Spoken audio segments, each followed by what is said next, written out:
مسلمہ کذاب سے نا اس کے چیلوں نے کہا کہ گرو جی نبی تو بنا ہے اور جھوٹے معاذ اللہ. تو وہ مسلمان کہتے ہیں ہمارے قرآن کے مقابلے کی آیت بناؤ، تو کوئی آیت بھی بنائی ہے. تو جھوٹ کے تو پیر کوئی نہیں نہ ہوتے. جھوٹا بندہ کہانیاں تو بنا سکتا ہے لیکن حقیقت بنا سکتا. دیکھیں نا، ایک ہوتی ہے اللہ کی تخلیق اور ایک ہوتا ہے اللہ کی دی ہوئی عقل سے بندوں کی تخلیق. پہلے آپ کو مثال دے لوں بات کی سمجھ آ جائے. بندوں کو اللہ نے عقل دی تو بندوں نے ٹرین بنا لی ہے نا جی، پر چیونٹی نہیں بنا سکے. جنہیں ٹرین بنائی ہے کیڑی نہیں بنا سکتے، اس لیے کہ ٹرین اللہ کی دی ہوئی عقل سے بنائی ہے پر بندوں نے بنائی ہے، اور چیونٹی میرے اللہ نے بنائی ہے. یہ قیامت تک چیونٹی نہیں بنا سکتے. ٹرین بنا لیں گے، ہو سکتا ہے اس سے بڑی بھی بنا لیں، لیکن چیونٹی بنا سکتے یہ سمجھ لیں. ایک اور مثال دیتا ہوں. یہ ٹیوب لائٹ بندوں نے بنائی ہے، اللہ کی دی ہوئی عقل سے بنائی ہے. دیکھیں جلتی ہے، بڑی بڑی اتنی سی بلب اب آتا ہے، وہ آپ جلا لیں تھوڑا بڑا ہو تو اتنی بڑی مسجد میں روشنی کر دیتا ہے. یہ بندوں نے بنایا ہے. بندے بہت بڑی ٹیوب لائٹ تو بنا سکتے ہیں پر جگنو نہیں بنا سکتے. حالانکہ روشنی ٹیوب لائٹ کی زیادہ ہے، جگنو کی روشنی کم ہے، پر بندے جگنو بنا سکتے. اللہ کرے آپ کی سمجھ میں بات آئے. چلو ایک اور بات کر دیتا ہوں. یہ جہاز تو بنا سکتے ہیں پر تتلی نہیں بنا سکتے. تتلی بے شک چھوٹی ہے پر ان سے کہو بنا کے دکھائیں، یہ بنا سکتے. اس لیے کہ بندے کی تخلیق اور ہوتی ہے، اللہ کی تخلیق اور ہوتی ہے. اس کی نہ کوئی مثل نہ اس کی کوئی مثال. کون وہاں تک پہنچے؟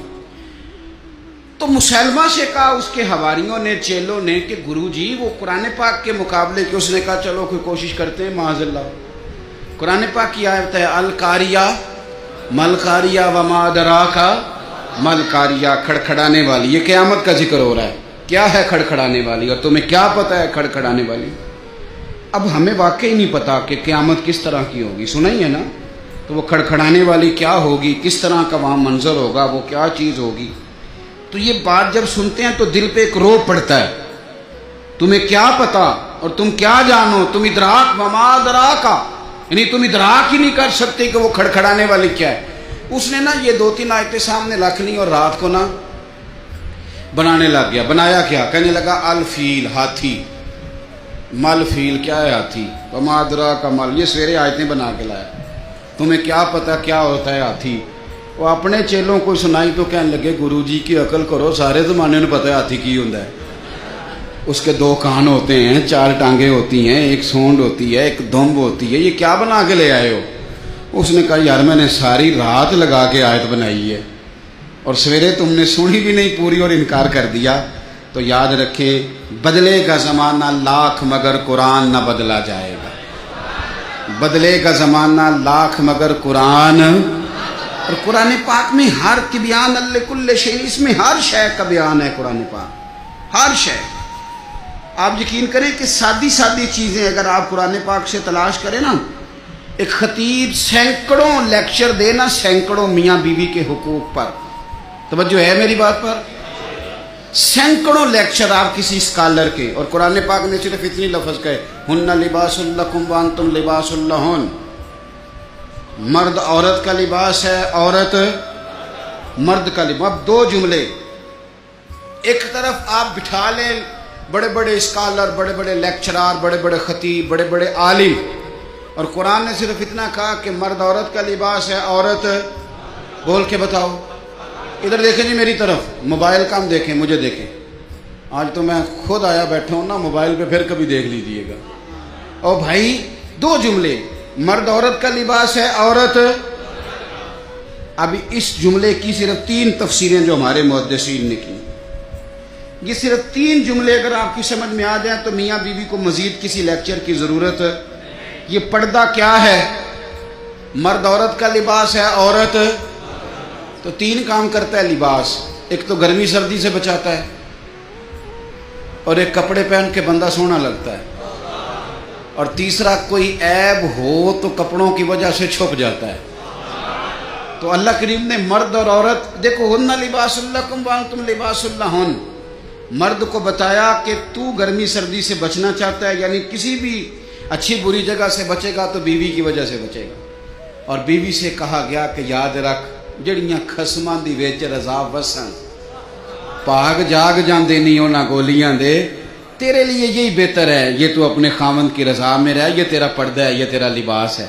اور ان دونوں کو بتا دیا کہ لباس ایک تو گرمی سردی سے بچاتا ہے، دوسرا بندہ سڑ جاتا ہے کپڑے ڈال کے. بڑا سونا بندہ بھی اگر طامت کے ساتھ اور خالی بنیان کے ساتھ آ جائے، کرتا نہ پہنے تو وہ اچھا نہیں لگتا. وہ کرتا پہنے گا تو زینت ہو جائے گی. تو بیوی کو بتا دیا کہ تو جتنی مرضی بھی اعلیٰ ہو، تیری شان تیرے خامند کے ساتھ ہی. اور خامند کو بھی کہا کہ یاد رکھ اگر تو گھر نہیں بسا سکتا تو باقی دنیا کو کیا خیر عطا کرے. خیرکم لأہلہ وانا خیرکم لأہلہ. اور تیسری بات یہ عرف آخر ہے، اگر آپ کی سمجھ میں آئے تو مرد کو بتایا تو اس کا لباس ہے، عورت کو بتایا تو اس کا لباس ہے. لباس عیب چھپاتا ہے، عیب دکھاتا. یہاں پھنسی نکل آئے تو لوگ کیا کرتے ہیں، اے رومال نہ ٹک لو. تھوڑا نکل آیا نا تو سر پہ جو پرنا لیا اسی سے لوگ لپیٹ لیتے ہیں. یہ جو لباس ہوتا ہے یہ چھپاتا ہے. قرآن پاک کی عظمت دیکھو کس طرح قرآن ہماری تربیت کرتا ہے. کہا اگر بی میں کوئی خامی ہے تو سویرے اٹھ کے لوگوں کو نہ بتا بلکہ چھپا، اس لیے کہ تو اس کا پردہ ہے. اور بی سے کہا گیا کہ سارے زمانے کو نہ بتا نکما ہے نکھٹو ہے کس طرح کا ہے. شکوہ نہ کر بلکہ اپنے خامند کی عزت کر. تجھے اسے اللہ نے تیرے لیے اسے اور تجھے اس کے لیے لباس بنایا ہے. تو میں کتنی کو مثالیں آپ کو قرآن پاک سے دوں کہ ایک جملے کے اندر قرآن پاک نے تطبیق